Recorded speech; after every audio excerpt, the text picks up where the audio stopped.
존재의 숲에 있습니다. 베르그송의 지속이란 무엇인가? 이 뒤래라고 하는 이 개념을 아느냐 모르느냐에 따라서 베르그송의 철학을 관통하느냐 못하느냐, 이게 달려있어. 이게 1889년도에는 의식에 직접 주어진 것으로서 나타나는데,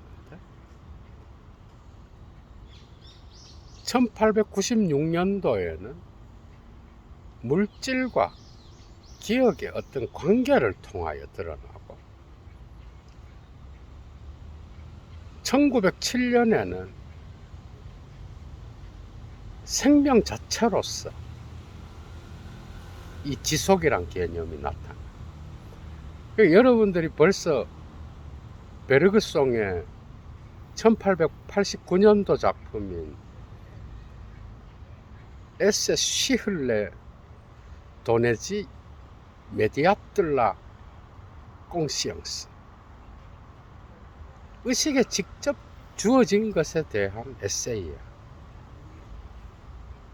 그게 지속은 인식적인 것하고 관계되어 있었어. 인간의 심리적인 어떤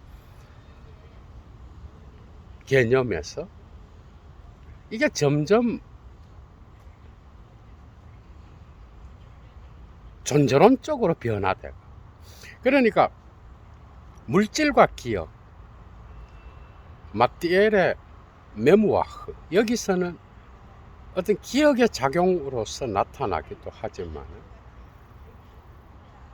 물질과 물질 사이의 어떤 뉘앙스, 미묘한 차이를 드러내는 존재 개념으로서도 드러나.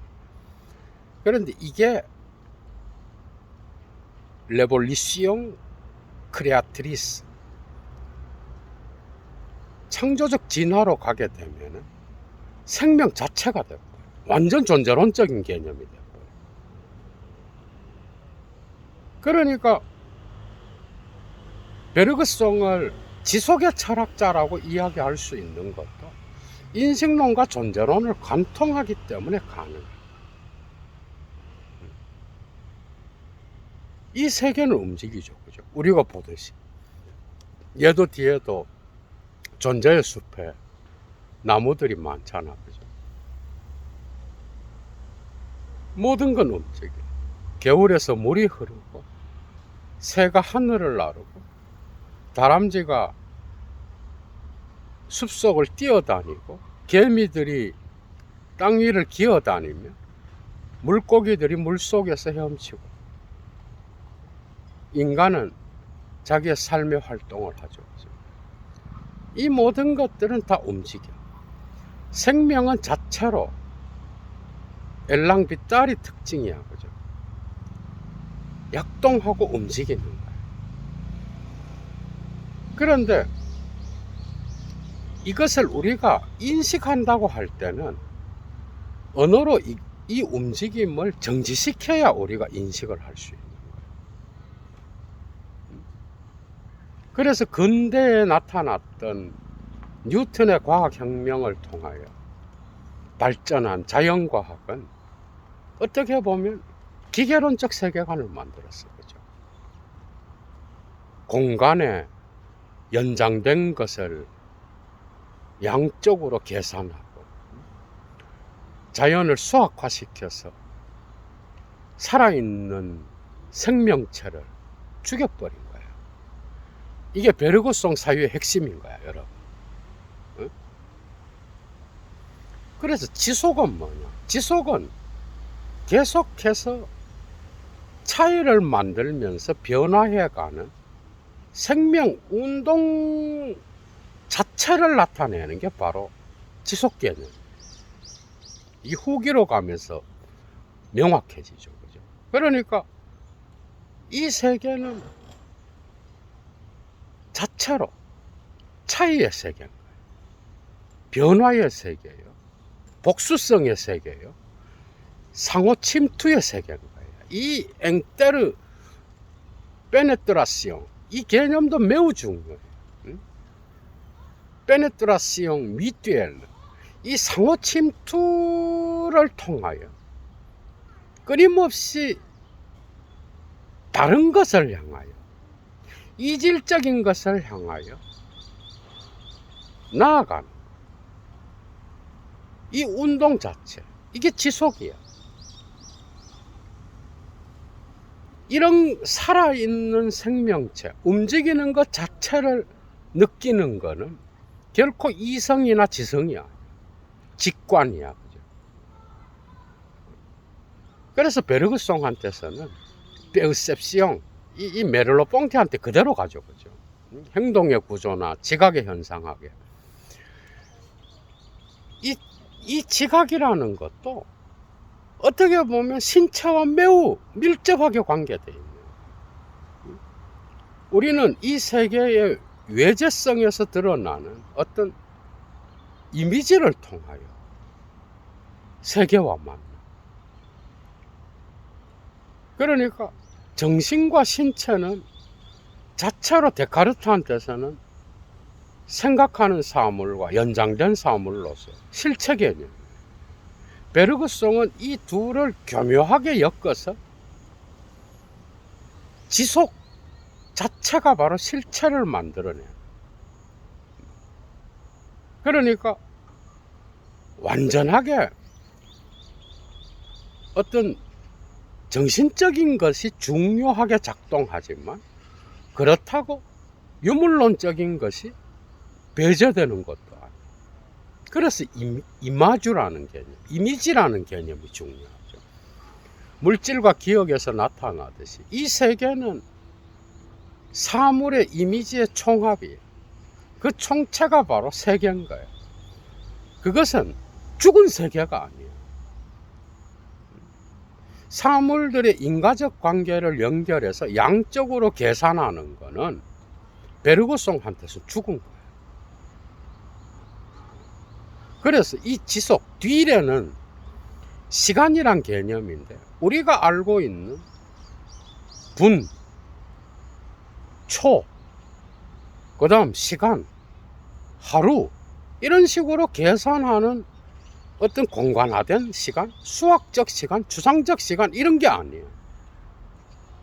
그것은 끊임없이 강도를 통해서만 표현될 수 있는 어떤 질을 나타내는. 그러니까 이 질이라는 거는 지속이라는 시간 개념과 같이 가는, 존재론적으로 보면 베르그송한테서는 이 세계에 잠재적으로 어떤 차이를 만들면서 계속해 나가는 이 지속은 잠재태와 관계돼요. 그런데 초기에는 이게 주관적인 거였어.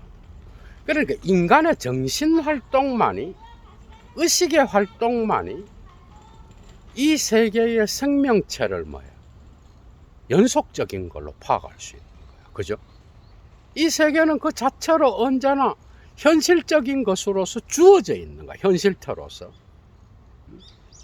그것을 연속적인 것, 지속적인 것으로 생명운동으로서 파악하는 것, 어떻게 보면 정신의 작용으로서 나타나는 심리적 시간인 거예요. 초기에는 아주 인식론적인 게 중요했죠. 그죠?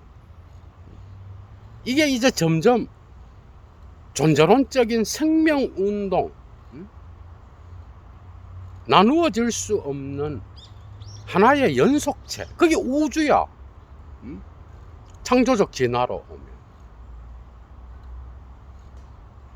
그리고 엘랑비탈 자체가 뭐야? 순수 지속이에요. 그러니까 지속은 베르그송한테서는 인식론적인 개념도 되고 존재론적인 개념도 되는. 그게 세계의 모든 존재자들의 배후에는 잠재적으로, 그죠? 언제나 이 순수 지속이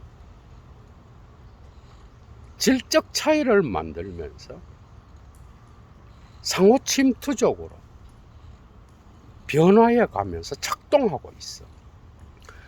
그러니까 이 질적인 것으로서 나타나는 잠재적인 것은 결코 수학적으로 계산할 수 없어. 언제나 강도로서만 나타나. 그래서 눈에 보이는 우리가 이 세계에 숲속에 나무가 10그루 있다. 계산해서 그것을 수학화해서 우리 인간이 저 자연의 대상물들을 조작하잖아. 그죠? 그건 이미 양적인 거야. 그러니까 어떻게 보면은 베르그송한테서 시간 개념은 언제나 지속인데, 그것은 살아있는 생명, 움직이는 것, 생명체 자체에 대한 그런 파악이 될 때에만 그것은 지속이 되는 거예요. 시간이 되는 거예요.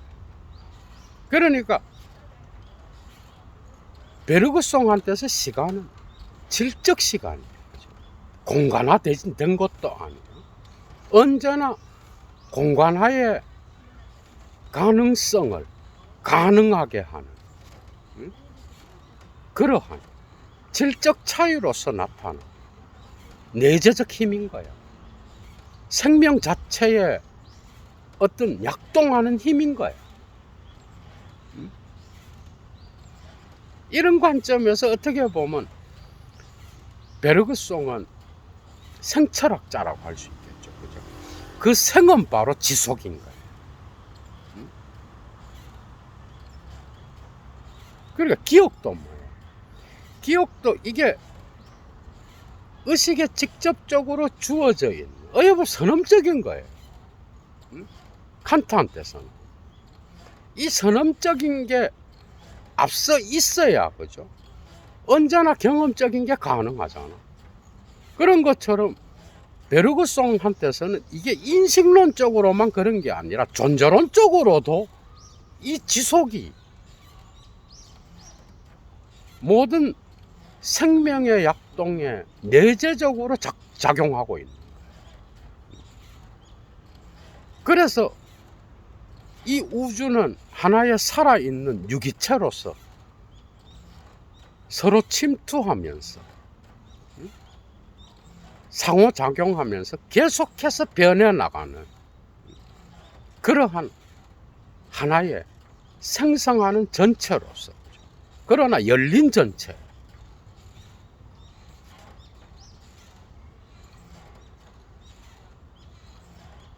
아주 날씨가 덥죠. 그죠? 더우면 설탕물이 맥히잖아. 아주 차가운 물에 설탕을 집어넣었어. 그게 다 녹는 시간이 있잖아. 그죠? 그걸 기다리는 거야. 이런 비유가 있어. 그것 자체도 태양계와 연결된 어떤 우주적 힘, 그게 있기 때문에 이 작용이 가능한 거예요. 물에서 녹는 설탕을 기다리는 우리의 모습, 산책을 하면서 호흡을 하면서 우리의 건강을 생각하는 활동, 도서관에서 책을 보면서 자기의 지적 활동을 하는 사람, 놀이터에서 놀고 있는 아이들, 겨울에서 춤추고 있는 고기들, 숲속에서 뛰어노는 잠자리와 나비, 이 모든 것들은 다 그 배후에 엘랑비딸이 작동하는. 이거는 우리의 지성의 작용으로 파악할 수 있는, 우리가 직관적으로 파악하는. 그래서 세계의 존재는 바로 사물의 본성의 차이에서 나옵니다. 그죠? 그래서 지속은 다른 게 아니라 인식론적으로는 기억의 작용에서는 뭐예요?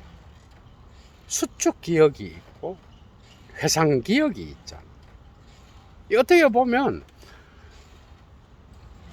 물질과 기억에서 아주 중요한 거예요. 이 세계는 이미지로 자기를 보여주고 어떻게 보면 이미지로 나타나는 세계잖아. 그죠?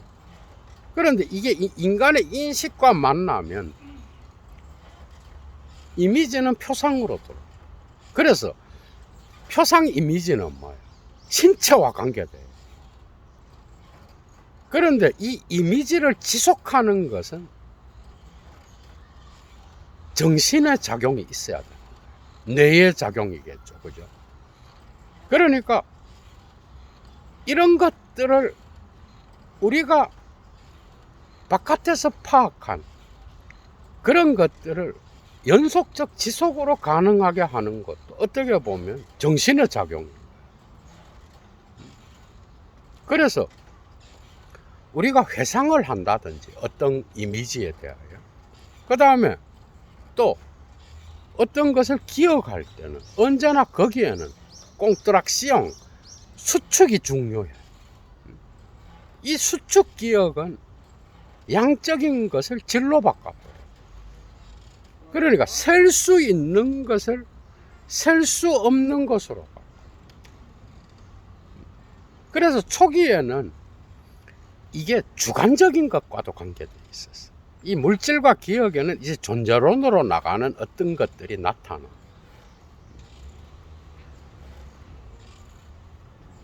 그래서 다양한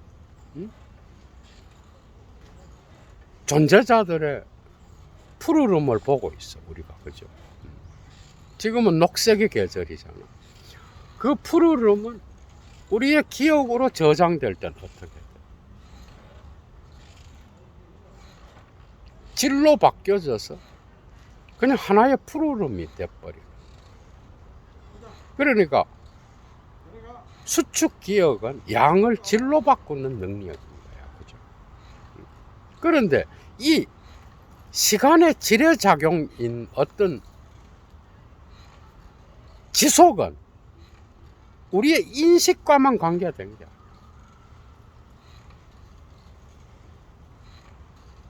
창조적 진화로 넘어가게 되면 이것은 모든 존재자들에게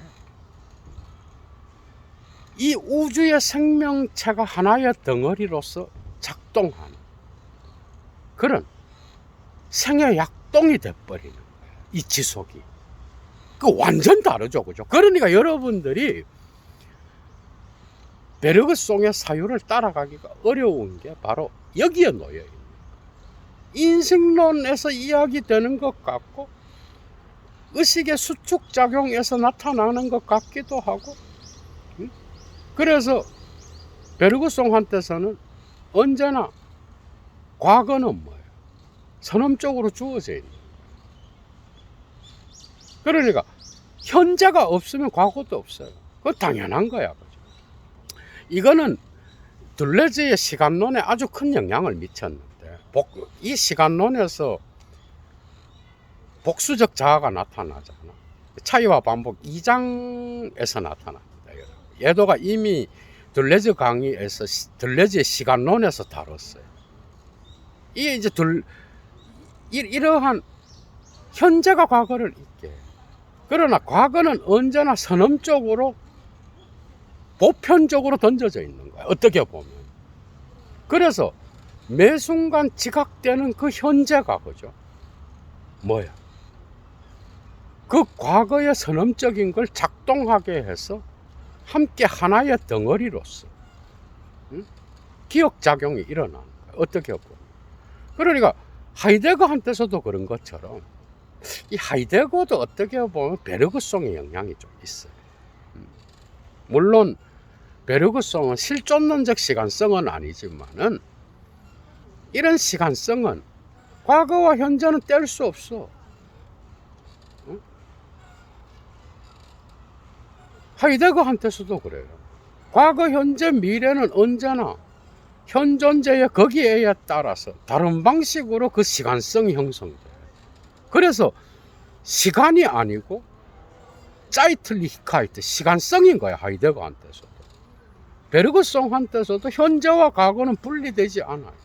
현재가 없으면 과거는 없는 거야. 어떻게 보면 현재가 어떤 방식으로 작동하느냐에 따라서 선언적으로 주어져 있는 이 과거도 그 현재와 더불어서 작용하는 게 바로 베르그송의 시간 개념. 이게 기억과 연관되어 있죠. 그래서 기억은 언제나 양을 질로 바꾸는 이 수축 기억이 아주 중요한 거예요. 단지 회상하고 들어온 표상 이미지를 재인식하고 이런 것과만 관계되는 게 아니에요. 이런 당연히 인식론적인 거죠. 그죠? 존재론으로 가게 되면 이것은 순수 지속은 생명 자체가 돼버려요. 엘랑 빗달의 빗달이 돼버린다니까.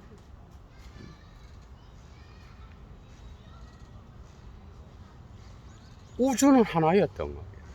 그런데 여기에서 이제 어려움에 직면해 많은 사람.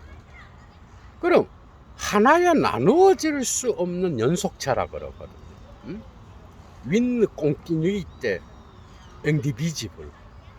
이 하나에 나누어질 수 없는 연속체. 그게 우주인 거야. 우주는 하나의 일자와 하나의 전체로서 나타나는 거야. 그런데 이것은 그냥 하나가 아니에요. 그러니까 질이라고 하는 거는 수적으로 나누어질 수 있는 게 아니잖아. 그러나 그것은 언제나 상호 침투적으로 이질적 것을 향하여 나아가는 질의 운동이잖아. 그죠? 베르그송한테서는. 그러면 이것은 그러면 나누어질 수 없는 게 아니냐. 수적으로 계산할 수 없으니까. 아니요. 무한대로 나누어질 수 있어. 단지 우리가 눈에 보는 것처럼 현실태에서 양으로 계산해서 공간적으로 연장된 것, 그래서 순간으로 나누어서 특정 존재자를 과학적으로 분석한다든지 어떤 시간화된 장소를 계산한다든지 그건 다 순간으로 나누어진 어떤 시간이잖아. 이런 거는 지속이 아니야. 이거는 잠재성에서 이미 현실태로 나타난 것들을 분석하는 거야. 이거는 이해가 되죠. 점점 이런 건 언제나 2차적인 거야. 1차적인 건 언제나 순수 지속이야. 그러니까 지속은 뭐냐? 잠재적인 것으로서 현실태를 가능하게 하는 거죠. 그죠? 그것만이 시간이라 그랬어. 베르그송한테서. 그런데 이게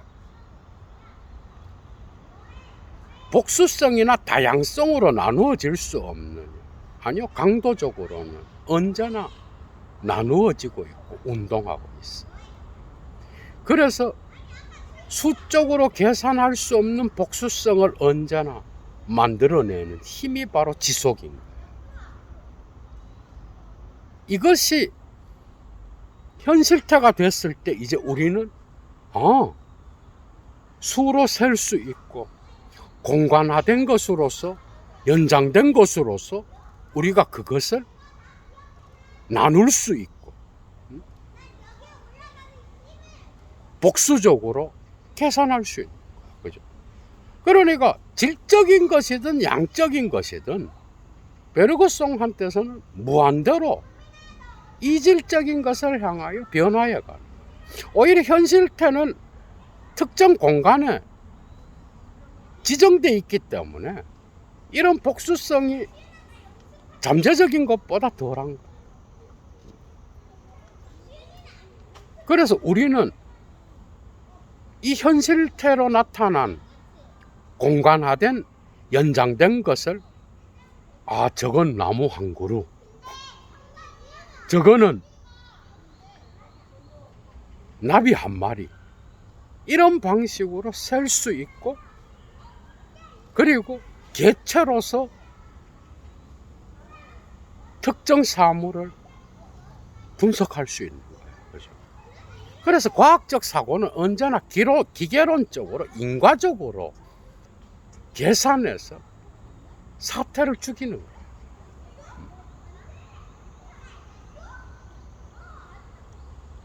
그래서 베르그송은 이러한 사물의 인과적 연결을 통하여 진화를 설명한 기계론적 진화론을 거부하잖아. 창조적 진화에서. 그리고 헤겔이나 아니면 라이프니츠와 같이 뭐 절대정신이 신의 예정조화를 통하여 모나드들을 조화롭게 하는 이런 것도 거부. 그럼 창조적 진화가 아니겠죠. 창조적 진화는 어떤 방향으로 이 엘랑비탈이 도약을 할지 모르는 거예요. 그래서 창조적 진화인 거예요.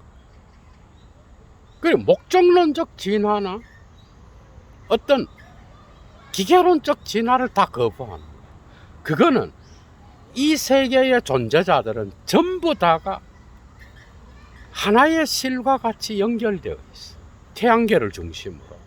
그래서 이 세계의 모든 개별자들은 엘랑비탈을 통해 나누어질 수 없는 연속체로서 하나의 우주를 만들어가는 거예요. 그죠? 여기에는 당연히 복수성이 들어와 있겠죠. 끊임없이 열린 전체로서 새로운 전체로 운동해가는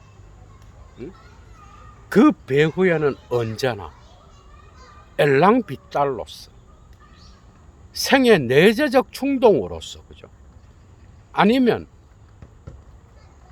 생의 어떤 강력한 움직임으로써 순수 지속이 작동하고 있는. 그래서 존재론적으로 변한 거야. 그래서 이것을 우리는 인식론적으로는 직관으로밖에 파악 못한다. 그러니까 이게 아주 높이 평가된 거는 자연과학의 오만함. 그래서 이게 이제 1907년도에 나왔고, 이 작품이 양자물리학이나 상대성 이론하고 맞아떨어지는 거예요. 어떻게 보면. 그러니까 결코 뉴턴의 기계론적 인과론과는 안 맞아, 이 사유는. 그래서 이 시간 개념을 갖고 아인슈타인하고 얘기하기도 하고 했지만은, 어찌되었건 이것은 살아있는 우주적 유기체로서의 힘인 거야. 그게 순수 지속인 거야.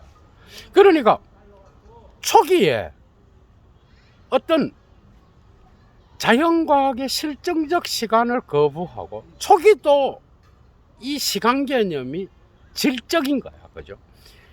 의식에 직접 주어진 것으로서 이 순수 지속이 중요한 개념으로 나타났는데, 이게 나중에는 이제 이 우주의 생명체 전체를 내재적으로 작동하게 하는 어떤 존재론 자체의 잠재적 힘이 되어버린 거예요, 이 지속이. 그래서 지속 개념이 인식론적으로 기억이나 어떤 직관과의 관계를 통하여 나타나느냐, 아니면 우주적 진화를 설명하면서 창조적으로 내적으로 움직이는 잠재적 상호 침투로서 파악하느냐, 여기에 따라서 순수 지속은 완전 달라지는 거예요. 그죠? 그래서 헷갈리는 거예요. 이런 것들을 사유로 정리하기 어려워. 그죠? 그래서 예도가 이 강의가 필요하다고 생각합니다. 그래서 인식론적으로 지속이란 개념을 파악할 수 있어야 되고 존재론적으로 파악할 수 있어야 되는. 예도가 지금 강의를 하고 있는 것도 어떻게 보면 전체 우주에 나누어질 수 없는 생명체, 그 내부에서 복수성의 어떤 이질적인 것을 향하여 상호 침투해 가는 것에 포함되어 있는 거예요. 베르고성적으로. 여러분들이 지금 무엇을 하건 간에 그 모든 행위, 우리의 행위뿐만 아니라 동물들의 행위, 식물들의 어떤 움직임, 심지어 무기물들의 어떤 작용들, 물이 흐르는 것, 이 모든 것들이 전부 다가 우주적 생명체에 참여하는 거예요. 완전 달라지죠, 그죠? 그걸 하나의 실로 묶는 게 바로 지속이라는. 그래서 베르그송한테서 존재는 사물의 본성의 차이인 거예요. 이 차이를 만들어내는 건 뭐예요? 시간인 거예요. 그 시간은 뭐야? 지속인 거예요. 그래서 지속은 뭐냐? 모든 존재자들, 모든 사물들이 자기와 차이해 나가는 운동인 거야. 과정인 거야. 그래서 모든 공간화된 시간은 뭐예요? 연장된 것은 뭐예요? 이미 완료된 거예요. 완료됐기 때문에 우리는 그것을 파악하는 거예요. 그러나 그 배후에는 언제나 미완료의 상태로서 작동하는 지속운동이 존재한다. 이건 질로서 결코 공간화될 수 없다라는 거예요. 공간화되면 뭐야?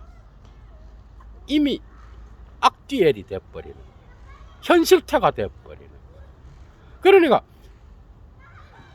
베르그송한테서 지속과 어떤 질적인 운동은 언제나 잠재적인 거예요. 언제나. 이 현실에 움직이는 모든 것들의 배후에서 그것을 가능하게 하고 현실태의 모양이나 색깔이나 냄새나 우리가 보고 있는 이 세계의 모든 존재자들의 어떤 우주적인 모습은 그 배후에 약동하고 있는 생의 운동이 있는, 그게 엘랑비탈. 그게 엘랑비탈은 어떻게 보면 뭐예요? 베르그송한테서는 지속운동이에요. 그 지속은 이런 정도로 중요해요. 그래서 그가 이것을 일화예요, 일화.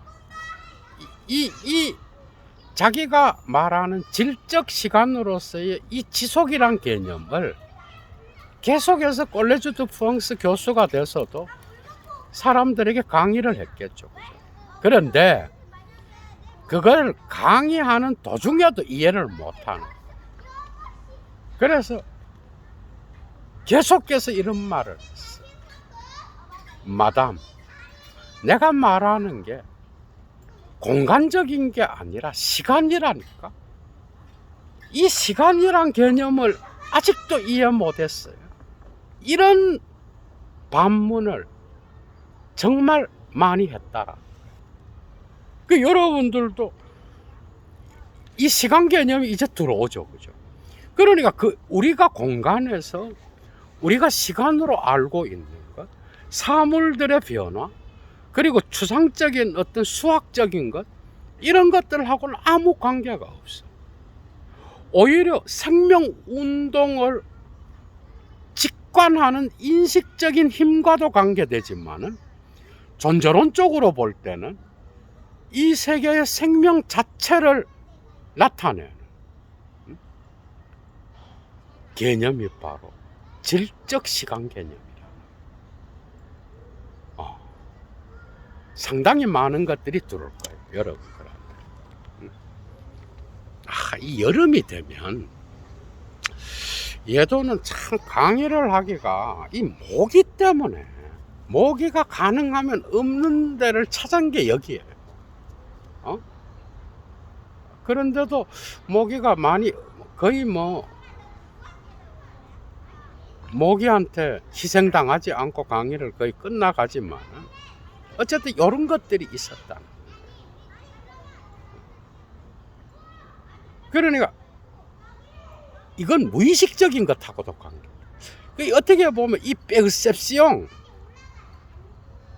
이 지각이라는 개념도 어떻게 보면은 베르그송한테서는 어떤 이성과 곧바로 만나는 어떤 오성의 작용이라든지 지성의 작용 이런 것보다는 어떻게 보면 이미지의 총체 안에서, 그죠? 이 세계는 이미지로서 자기를 보여줘.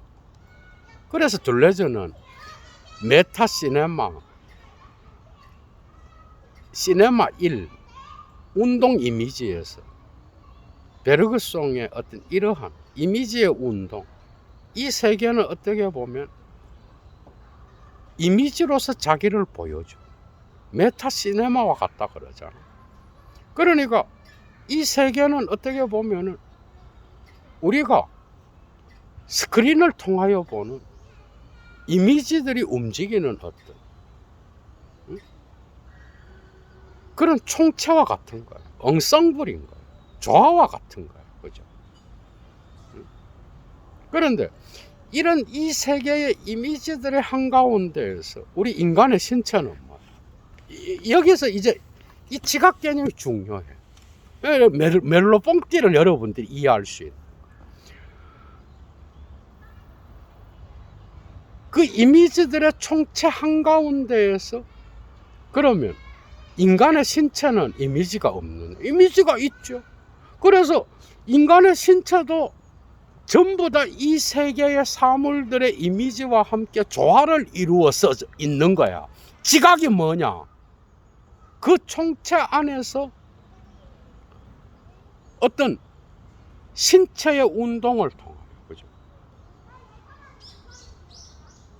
그 이미지들 안에서 신체의 이미지의 현동적 운동을 통하여 바깥으로 드러나는 게 지각인 거예요. 그게 신체와 뗄 수 없는 거예요. 그래서 우리의 신체도 이미지, 표상도 이미지, 뇌의 작용도 이미지야, 여러분. 그런데 거기에는 인식적이건 존재적이건 간에 언제나 이 순수 지속이 강도로서만 파악되는 상호 침투적인 잠재적 운동이 함께 작동하기 때문에 이 생명 자체의 움직임이 가능하고 그걸 직관적으로 파악하는 것도 가능해요. 그래서 지각은 언제나 모든 것들을 다 길어내는 게 아니에요. 왜? 이게 의식으로 가게 되면은 지각된 것은 혼돈이 주어지는 거야.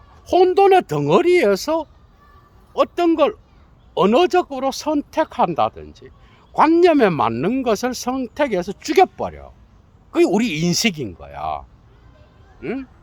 그래서 인식 작용에서는 지각의 덩어리가 다 뭐야? 전부 다 길어내지는 게 아니라고. 그래서 언제나 무의식적인 어떤 이미지의 현전이, 그죠? 직관적으로 파악을 하더라도 전부 다 거기에서 의식으로 전달되는 게 아니야. 언제나 무의식적인 것이 남게 돼 있다고. 그래서 의식은 언제나 실패할 수밖에 없는, 이해가 되죠. 그래서 직관이라든지 이 지각 개념도 어떻게 보면 우리의 신체의 이미지, 우주적 모든 사물들의 총체적 이미지 안에서 작동하는 생명운동의 현상일 거예요. 그 완전 달라져, 그죠? 이게 이제 어찌되었건 베르그송은 칸트를 좋아했고요. 또 칸트를 비판하면서 독특한 자기만의 철학을 냈는데, 이게 이제 특히 오늘날 들레즈한테서 중요하고, 포스트 모던 철학에서는 메를로 뽕티한테도 엄청난 영향을 미쳤다. 그래서 이런 신체의 운동은 의식과의 관계에 있어서 항상 잔여를 남기게 돼 있는 거예요. 이런 것들이 이제 안티오이디푸스나 어떤 청계 고원으로 가게 되면 무의식의 개념을 우주적인 걸로 풀어버리잖아, 그죠?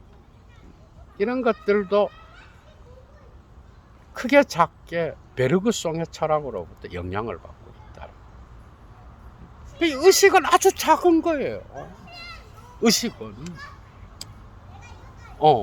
그건 언제나 잔여를 남기게 돼 있어. 무의식적인 어떤 혼돈의 덩어리를 남기고 한 부분만 선택해서 그걸 죽여서 인식하는 거야. 우리는 의식적으로.